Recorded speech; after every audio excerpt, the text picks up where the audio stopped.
Hello guys, તો હું તમને આજે કહેવા માગું છું કે અમે મારી બેને ઘરે ગયા હતા ઈડર. તો એને ઓપરેશન આવ્યું છે, ડિલિવરીને ઓપરેશન છે અને એને ફરી છાતીના ભાગમાં છે ઓપરેશન આવ્યું છે, જ્યાં એને ગાંઠો પડી હતી અને ગાંઠાનો દુખાવો એને અસહ્ય થઈ ગયો હતો.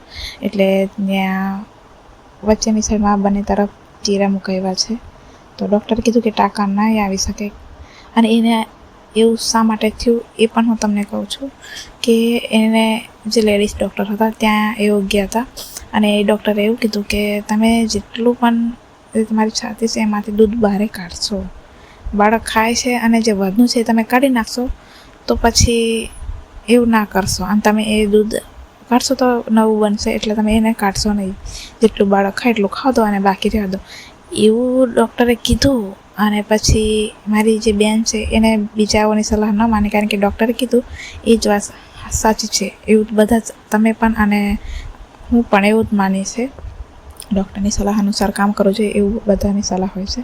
તો ડૉક્ટરની સલાહ અનુસાર, અને એ પણ હતી લેડીઝ ડૉક્ટર, તો એના અનુસાર એને દૂધ કાઢવાનું બંધ કરી દીધું. એના અંદરથી જે વધનું હતું, નાનું બાળક ખાઈને કેટલું ખાય, તો પછી એને ધીરે ધીરે એ બધું જે વધનું એ દૂધ કાઢતી હતી એ બંધ કરી નાખ્યું અને એનાથી જે ગાંઠો થઈ ગઈ મોટી, અને એ ગાંઠો પછી પાકી અને એટલા માટે એને એ ઓપરેશન આવ્યું છે.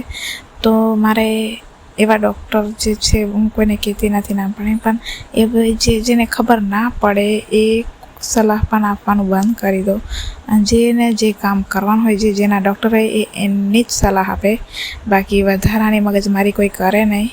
કારણ કે ના ખબર પડતી હોય ને તો ના બોલવામાં તેની સમજણ છે, અને ખબર નહીં પડતી હોય તો પણ જે વગર કામની સમજણ આપે છે બીજાને કે આવું કરો ને તેવું કરો, તો પ્લીઝ આવું કરવાથી કોઈકનો કેસ કેટલો બગડી જાય છે. આની માટે કાર્યવાહી પણ થઈ શકે છે, પણ એવું અમે કર્યું નથી. તો પ્લીઝ મહેરબાની કરીને જેને ખબર પડતી હોય એ જ સલાહ આપે, બાકી અડધી પણ થોડી પણ એની સલાહ હોય કદાચ સારું થઈ શકે તો એ પ્લીઝ એ ડૉક્ટર સલાહ ના આપે. કારણ કે એવી જ જો સલાહ લેવી હોય તો અમે જે પહેલાંની બાયું છે એમની પાસે ના લઈ શકીએ.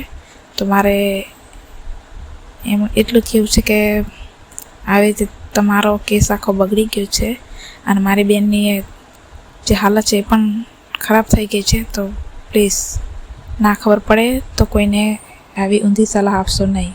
Thank you. અને કમેન્ટ કરીને જરૂરથી જણાવજો કે આવા ડૉક્ટરોને શું કહેવું જોઈએ અને એની જોડે શું કરવું જોઈએ. Thank you.